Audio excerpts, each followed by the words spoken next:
भारत में रहने वाले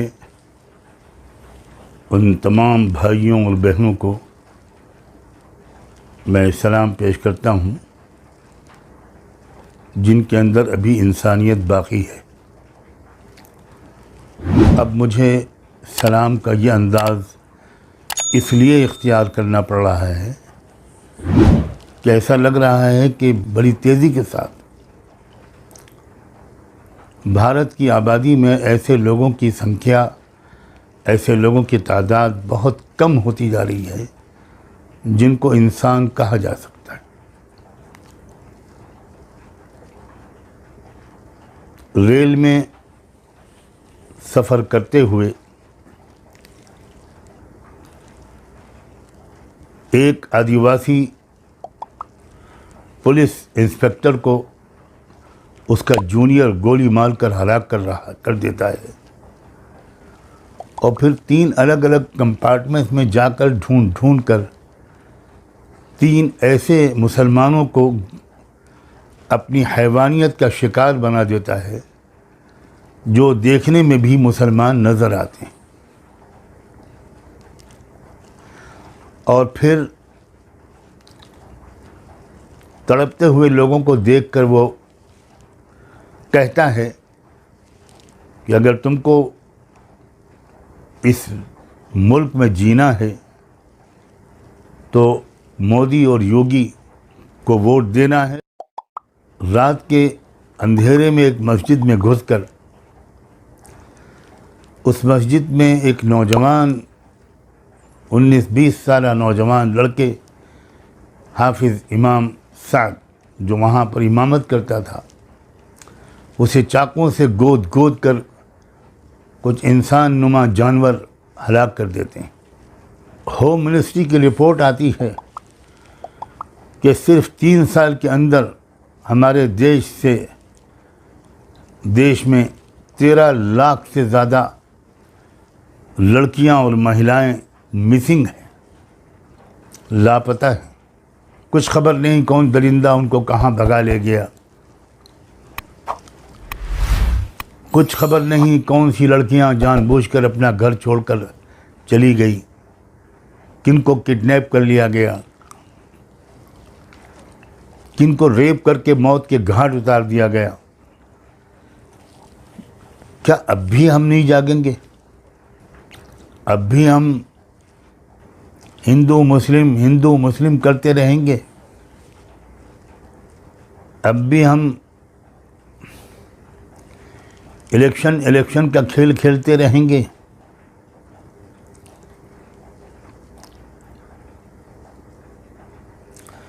तेरह लाख लड़कियां और महिलाएं 3 साल के अरसे में लापता हो गईं।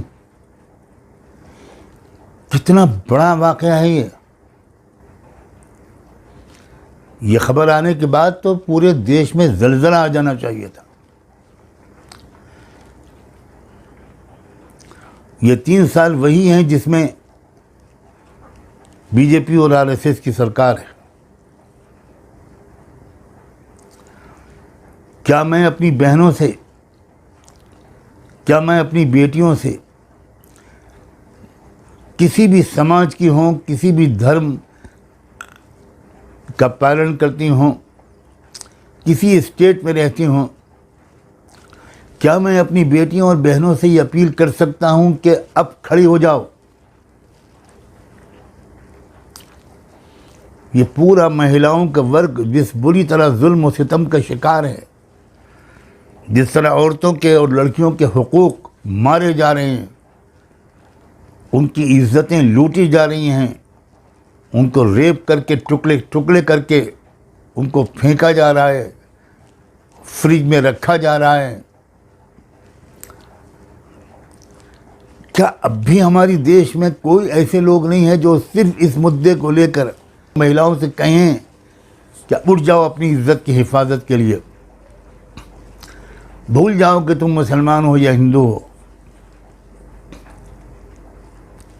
तुम सिख हो, तुम क्रिश्चियन हो, तुम एमपी में रहती हो या मणिपुर में रहती हो, दिल दर्द से फटा जा रहा है।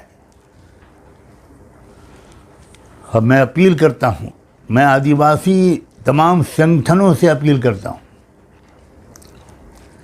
अलग आप लोग सब काम कर रहे हैं। अब आप सोचिए ज़रा, ये 3 मुसलमानों को और एक पुलिस ऑफिसर को जो आदिवासी था, ट्राइबल था, उसको गोली मार देता है एक शख्स। क्या अब आदिवासियों और मुसलमानों को बिल्कुल इकट्ठा नहीं हो जाना चाहिए? जालिम तो दोनों को एक नज़र से देख रहा है, लेकिन ये दोनों जालिम को अलग अलग नज़र से अगर देखेंगे तो कैसे मुकाबला कर पाएंगे? कम से कम मेरी नॉलेज में नहीं आया कि किसी आदिवासी लीडर ने मुसलमानों पर होने वाले मुसलसल जुल्म के ख़िलाफ़ आवाज़ उठाई हो। मैं एक बार फिर दोहराता हूँ, मेरे इल्म में नहीं आया, मेरी नॉलेज में नहीं आया। मैं आदिवासी तमाम भाइयों और बहनों से, उनके लीडरों से, उनके जो संगठन हैं, जो संस्थाएं हैं, उनसे निवेदन करता हूँ, और उनसे भी और तमाम लोगों से भी, कि जब दूसरे समाज के किसी शख्स को निशाना बनाया जाए तो सबको उसके ख़िलाफ़ बोलना चाहिए। सिर्फ उसी समाज के लोगों को नहीं बोलना चाहिए जो जिस समाज से ताल्लुक़ रखता हो वो शख्स जो विक्टिम बना है, जो निशाना बना है। अब तो ये खुला एक ऐलान जंग है। हर चंद घंटे के बाद कुछ नए वाक़यात, कुछ नई घटना की खबर आती है। एक ईमानदार पुलिस ऑफिसर जिसने जान पर खेलकर एक बहुत बड़े फसाद से बचा लिया, कई घंटे तक उसने उन लोगों को समझाया जो कावड़ियों का रूप धारे हुए थे। वो थे कौन, वो तो हम नहीं जानते, जानने वाले जानते होंगे या खुदा जानता है। कई घंटे समझाया कि आपको जो रूट दिया गया आप उसी रूट पर जाइए। उन्होंने जानबूझकर वो रूट छोड़ा और उस रूट पर आए जहाँ मुस्लिम आबादी थी, और एक मस्जिद के सामने वो ज़ोर ज़ोर से डीजे बजाने लगे और नारे लगाने लगे। इस नाजुक इस सूरत हाल को भी उस इलाके के एसपी या एसएसपी ने बड़ी समझदारी के साथ, बहादुरी के साथ संभाला और मैनेज किया।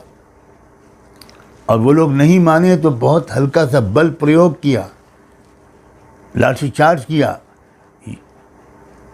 कोई और ऑफिसर होता या वहाँ कावड़ियों की जगह पर मुसलमान होते या कोई और होता तो गोलियों से 10-20 लोगों को भून दिया गया होता, सैकड़ों लोग जख्मी हो गए होते। और पुलिस ऑफिसर की इस ईमानदारी का इनाम उसको ये मिला, उसका ट्रांसफ़र कर दिया गया। क्या हो रहा है हमारे देश में, और ये क्यों हम लोग सब खामोश बैठे हैं? हमारे दलित भाई और बहन, मैं एक बार फिर कहता हूँ कि मुझे किसी शेड्यूल कास्ट के लीडर की तरफ से कोई बयान सुनने और देखने को नहीं मिला। हो सकता है कि मेरी जानकारी की कमी हो। वो यूपी की घटना हो, हरियाणा और मेवात की घटना हो, ट्रेन की घटना हो, जयपुर बॉम्बे एक्सप्रेस की, या कोई वाक़या हो, सबको बोलना चाहिए। अपने गुस्से का, अपने गम का इजहार करना चाहिए, और मिलजुल कर एक कोशिश शुरू होनी चाहिए। वी आर टू लेट, हम बहुत ज़्यादा ताख़ीर हो चुकी है।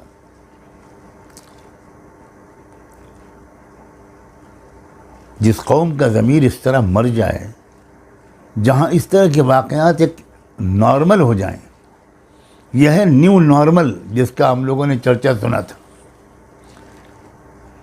यह है न्यू इंडिया, और अब तो इंडिया कहना भी मुश्किल है। यह है नया भारत,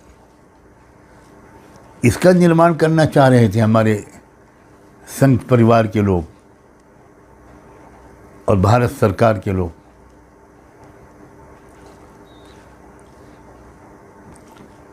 कितनी बदनामी हो रही है। हम जिस भारत में पैदा हुए थे ये वो भारत तो नहीं है, बहुत बदल चुका है, बहुत बिगड़ चुका है। आइए किसी तरह इस समाज को सुधारें, बुराई के खिलाफ आवाज़ उठाएं। मैं तमाम शेड्यूल्ड कास्ट के लीडर्स को, आदिवासी लीडरों को, उन तमाम संस्थाओं के सरबराहों को, तमाम ह्यूमन राइट्स के एक्टिविस्ट लोगों को इस बात की दावत देता हूं कि आइए हम लोग सर जोड़कर बैठें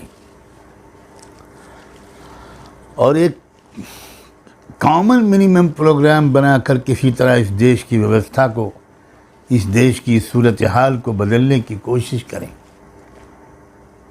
मैं मीडिया के दोस्तों से भी कहना चाहता हूं कि खुदा के लिए ज़रा सोचिए, आप अपनी टीआरपी के खातिर क्या कर रहे हैं।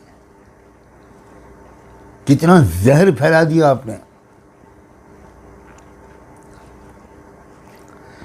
मैं तमाम नॉन बीजेपी जो पार्टीज़ हैं, मैं उनसे कहना चाहता हूं, लास्ट चांस है आपके पास कि आप इस देश को इस कलयुग से निकालें, इस मुल्क को इस ख़तरनाक हैवानी और शैतानी चक्कर से निकालें। आप अपने इख्तिलाफात थोड़ी दिन के लिए भूल जाइए, आपस में एक होकर मुकाबला कीजिए। मैं यूपी, बिहार, बंगाल और महाराष्ट्र के लीडरों से ख़ास तौर पर अपील करता हूँ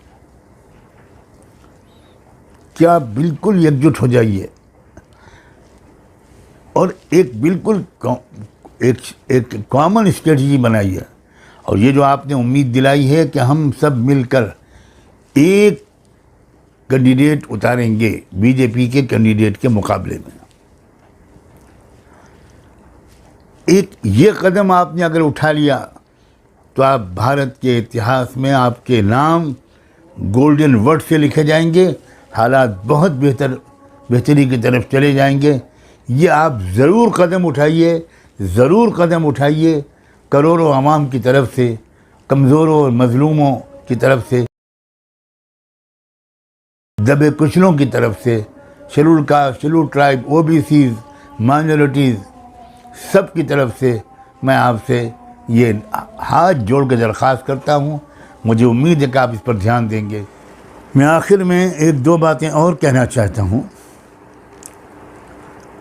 मेरी जानकारी में नहीं है कि अभी तक रेल मंत्री ने कोई कदम उठाया है, कोई ऑर्डर पास किया है या कोई स्टेटमेंट दिया है आरपीएफ के इस खूंखार दरिंदे को कानून के अंदर लाने के सिलसिले में। क्या चार्जशीट बनेगी, कौन सी एफआईआर दर्ज की गई है और किन धाराओं में आईनी गवाहों के साथ इस केस को लड़ा जाएगा ताकि कैपिटल पनिशमेंट से कम इस दरिंदे को कोई सज़ा न मिले भारतीय कानून के मुताबिक। मैं फिर कह रहा हूं कि मेरी जानकारी में नहीं, हो सकता है कि उन्होंने कोई बयान दिया हो और मेरी नज़र से अभी न गुजरा। इसी तरह होम मिनिस्टर साहब, उनका भी कोई बयान मेरे सामने नहीं आया। मैं ये उम्मीद नहीं करता कि इतने एक्टिव हमारे होम मिनिस्टर, अभी तक उन्होंने कोई इस सिलसिले में साफ बयान जारी न किया हो। लेकिन मैं सिर्फ ये कह रहा हूँ कि मुझे अभी उनके किसी बयान के बारे में जानकारी नहीं मिली। दुआ करता हूँ और उम्मीद करता हूँ कि उन्होंने कोई बयान और कोई इंस्ट्रक्शंस जारी कर दिए होंगे। फिर इससे भी आगे बढ़कर इस खूंखार दरिंदे ने दो नाम लिए हैं, हमारे मुल्क के रिस्पेक्टेड प्राइम मिनिस्टर का और उत्तर प्रदेश के ऑनरेबल चीफ मिनिस्टर का।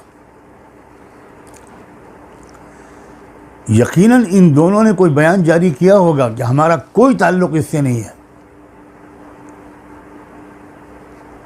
हमारी कोई जिम्मेदारी नहीं है और हम स्ट्रांगली कंडेम करते हैं और इसको हम लाएंगे इंसाफ के नीचे, कानून नाफिज होगा। हमारे उत्तर प्रदेश के चीफ मिनिस्टर तो एक धार्मिक रहनुमा भी हैं, उनसे भी यकीनन मुझे ये उम्मीद है। प्राइम मिनिस्टर तो एक इंटरनेशनल शख्सियत हैं, मेरी जानकारी में अभी तक नहीं आया। मैं इंतज़ार भी कर रहा हूँ, दुआ भी कर रहा हूँ। और अगर आप में से किसी को कुछ मालूम हो कि हमारे दोनों इन बड़े लीडरों ने, प्राइम मिनिस्टर ऑफ इंडिया ने और चीफ मिनिस्टर ऑफ यूपी ने, कोई बयान जारी किया है, कोई कदम उठाया है, तो मुझे ज़रूर मुत्तला करें। ये अजीब अफसोस की बात है, 3 मुसलमान बेगुनाहों को जो बेचारे ट्रैवल कर रहे थे, सफ़र कर रहे थे, न कोई जुलूस में थे, न कोई जलसे में थे, न बोल रहे थे, न कोई प्रोटेस्ट कर रहे थे, उनको गोली मार दी गई। तो इन दोनों को तो बहुत खुलकर सामने आना चाहिए कि ये हमारा नाम लेकर बदनाम किया गया है हमको। हम किसी कीमत पर इसको बर्दाश्त नहीं करेंगे।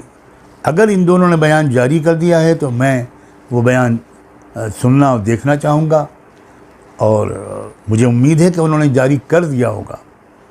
लेकिन अगर नहीं किया तो मैं इस पर अपने ताज्जुब ही को ज़ाहिर कर सकता हूँ और ये रिक्वेस्ट कर सकता हूँ कि विदाउट एनी फर्दर डिले, मज़ीद ताख़ीर किए बग़ैर, ये दोनों लीडरान इस बात को कंडेम करें।